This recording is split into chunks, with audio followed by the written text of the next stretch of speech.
Hello friends, जय Jagannath. Welcome to my channel. आज मु आपण पाखक नहीं आसी एपर एक जॉब नोटिफिकेशन जो थे कि जो माने भी दशम श्रेणी पढ़ी थे कि दशम श्रेणी ऊर्ध्व पढ़ी से माने से जॉब पाई एलिजिबल हो पारे एवं से जॉब रे आपण 30,000 रु 35,000 भितर प्रत्येक मासर सैलरी पाई पारे। तेणुक समय नष्ट नक चलतु जाना से जॉब नोटिफिकेशन विषय से जॉब नोटिफिकेशन रिलीज करछि हमर स्टाफ सिलेक्शन कमिशन। तो स्टाफ सिलेक्शन कमिशन एई वर्ष 8,326 टी वैकेंसी बाहर करछि एमटीएस एवं हवलदार पोस्ट पाई। तो जो माने भी दशम श्रेणी पास करथिबे से माने एहा पाई एलिजिबल होई पारिबे। तो चलंतु जानिबा केउ के माने एई एसएससी एमटीएस पाई भलो भाबरे एलिजिबल बोली।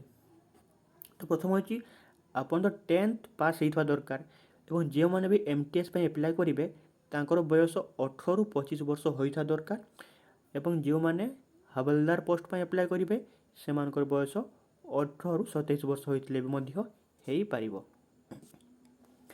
देखो नेम ऑफ पोस्ट कोन कोन अछि एमटीएस एवं हवलदार।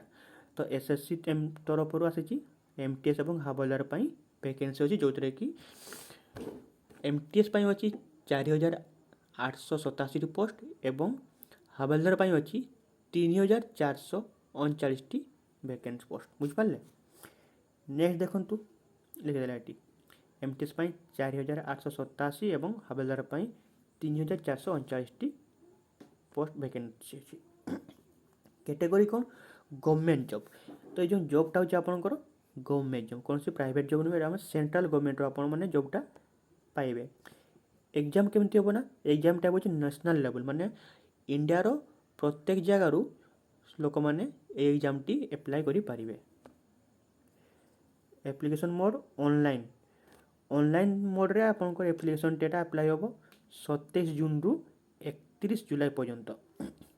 तेणुक डेट सरी आसलानी जो माने अप्लाई करनथिबे 31 जुलाई सुधा एसएससी रो ऑफिशियल वेबसाइट ssc.gov.in सेट जाइकी अप्लाई करि पारिबे।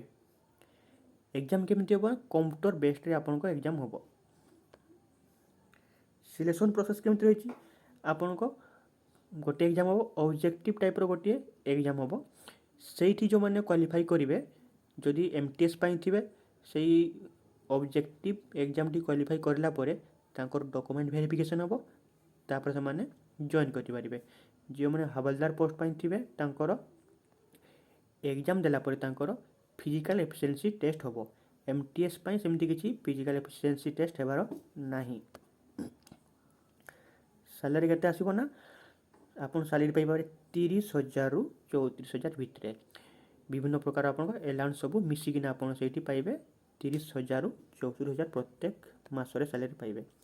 अप्लाई केंदी करी आपन ना ssc.gov.in एटा होची स्टाफ सिलेक्शन कमिशन रो ऑफिशियल वेबसाइट। एई वेबसाइट को जाके आपन एसएससी एमटीएस पाई अप्लाई करि पारिबे। एसएससी एमटीएस की पर अप्लाई करा जब जानि नथले डिस्क्रिप्शन हमर ए वीडियो को देखि शिखंतु कि पर भाबरे आपन अप्लाई करिवे एसएससी एमटीएस पाई। एही बड़ी विभिन्न प्रकार जॉब नोटिफिकेशन गुडी को खूब शीघ्र पाया पाई हमर चैनल टी को सब्सक्राइब कर दियंतु। धन्यवाद।